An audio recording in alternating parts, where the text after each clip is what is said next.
Ketika Presiden menghancurkan Republik, tanggung jawab Megawati, Susilo Bambang Yudhoyono, dan Prabowo Subianto. Oleh Christovita Wiloto, Chairman Strategik Indonesia, ada saatnya dalam sejarah sebuah bangsa, rakyat berhenti menunggu jawaban dari penguasa, dan mulai bertanya. Mengapa kalian semua diam? Negara Kesatuan Republik Indonesia tidak dibangun oleh seorang presiden. Bukan juga oleh satu partai. Bukan oleh satu dinasti. Negara ini dibangun oleh darah, air mata, dan pengorbanan jutaan rakyat. Namun kini, ketika seorang presiden merusak sendi-sendi negara, merendahkan hukum, melecehkan konstitusi, dan menjadikan kekuasaan sebagai alat untuk menindas rakyat, kemana para pemimpin lainnya? Kemana suara Megawati? Di mana keberanian Susilo Bambang Yudhoyono? Dan apa sebenarnya yang sedang dilakukan Prabowo Subianto? 1. Jika Presiden menghancurkan Republik, Presiden yang seharusnya menjadi pelindung rakyat dan penjaga konstitusi, justru menjadi perusak tatanan hukum, penjagal keadilan, dan pelindung bagi para penjahat. Ketika terjadi pemalsuan dokumen kepresidenan, korupsi besar-besaran dalam pengadaan alat kesehatan dan proyek digital pendidikan, penyelundupan sumber daya alam ke luar negeri, pembiaran mafia judi, narkoba, dan aparat yang menyimpang, penjarahan sumber daya energi dan utang luar negeri tanpa pertanggungjawaban, maka jelas sudah bahwa negara ini sedang dalam keadaan darurat moral dan darurat keadilan.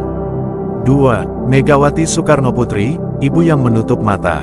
Megawati adalah Presiden kelima Republik Indonesia. Dia pernah memimpin negeri ini. Dia juga ketua umum partai penguasa. Bahkan ia disebut-sebut sebagai tokoh utama yang membawa Jokowi ke tampuk kekuasaan. Artinya, jika Jokowi adalah produk dari partai dan kehendak Megawati, maka sebagian besar dosa Jokowi adalah beban sejarah Megawati. Apa yang harus dilakukan Megawati? Mengakui secara terbuka bahwa ia telah keliru mendukung Jokowi. Meminta maaf secara nasional kepada rakyat Indonesia atas kehancuran yang terjadi. Menyatakan dengan tegas bahwa PDI Perjuangan mencabut dukungan politik terhadap semua kebijakan merusak yang dilakukan Jokowi. Menginstruksikan seluruh kader PDI Perjuangan di DPR dan pemerintahan untuk membantu proses hukum terhadap Jokowi. Bersaksi di hadapan rakyat dan pengadilan tentang apa yang ia ketahui selama Jokowi berkuasa. Jika Megawati diam, maka rakyat berhak mencatat namanya dalam sejarah sebagai tokoh yang memilih kekuasaan di atas kebenaran, dan membiarkan rakyat dikhianati oleh anak didiknya sendiri. 3. Susilo Bambang Yudhoyono, jenderal yang bungkam. SBY adalah Presiden Republik Indonesia selama 10 tahun. Ia seorang jenderal, seorang negarawan, seorang ayah dari Ketua Umum Partai Demokrat. Maka tidak cukup baginya hanya menulis puisi dan mencuit di media sosial. Tidak cukup hanya berdiam di Cikeas sambil merenung.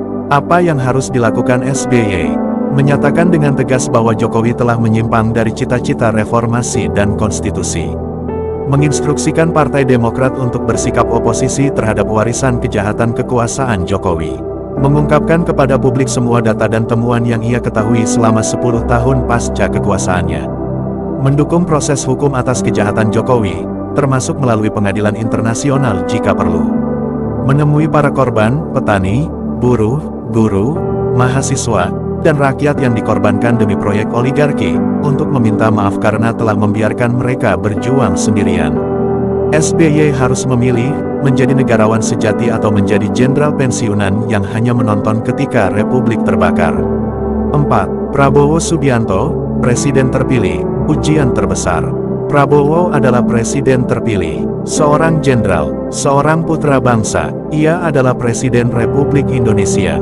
Tapi waktu tidak menunggunya. Rakyat tidak akan menunggu 5 tahun.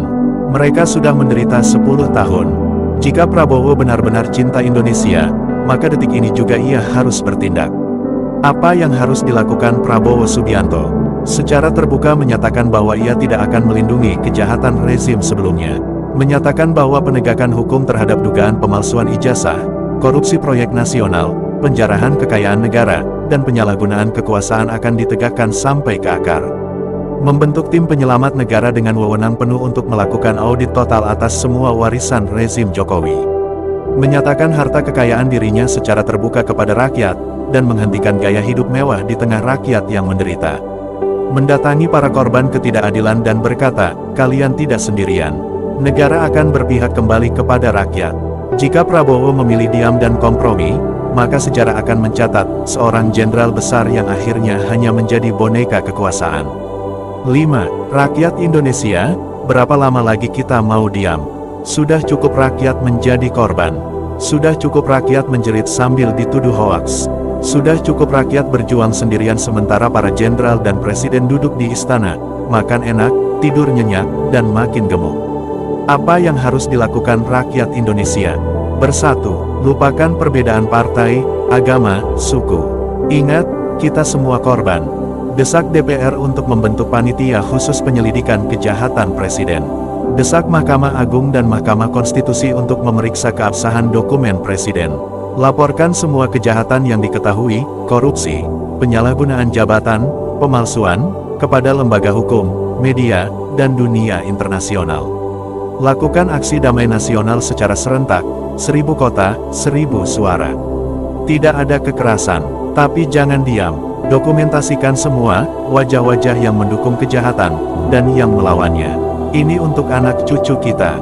Rakyat harus bersuara. Jika tidak, maka mereka akan mewariskan penjajahan gaya baru kepada anak-anak mereka. Republik harus diselamatkan.